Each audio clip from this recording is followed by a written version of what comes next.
pagkakaintindi ko, pag in-approve na yan ng Office of the President, ibibigay na yan, dediretso na yon sa approval at trabaho ng Department of Education sa construction ng mga classroom. Nagulat ako, may humingi.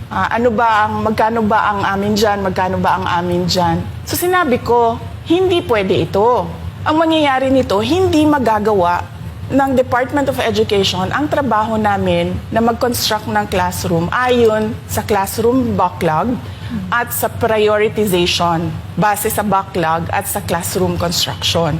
So sinabihan ko yung isang congressman, sabihan ninyo si Martin Romualdez na hindi pwede chap-chapin ang classroom construction na 5 billion. Kaya kung makikita ninyo sa budget proposal na approved ng Office of the President, 5 billion yon.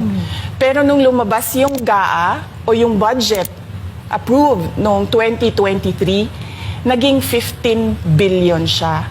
Dahil hindi nga ako pumayag na kunin yung 5 billion, dinagdagan nila ng 10 billion yung classroom construction ng Department of Education.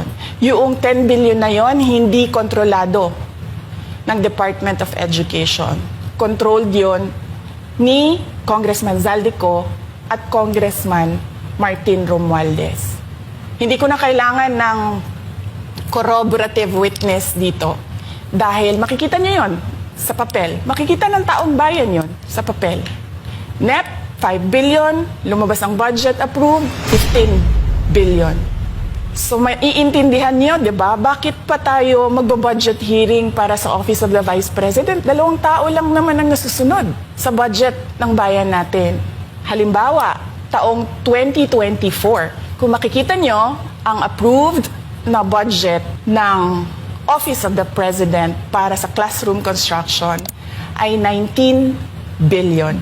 Noong lumabas na ang House version ng Appropriations Bill, ay naging 24 billion ito. So, approved 19 billion, paglabas sa House, naging 24 billion. At doon sa 24 billion na yon, kung hahanapin mo sa papel, kinuha nila ang 5 billion ng repairs ng classrooms at nilagay nila doon sa 19 billion para maging 24 billion siya. So ang naiwan sa repairs, sa kawawang mga classroom, ay 1 billion. Makikita nyo, sa papel, nandyan yan, naging 24 billion.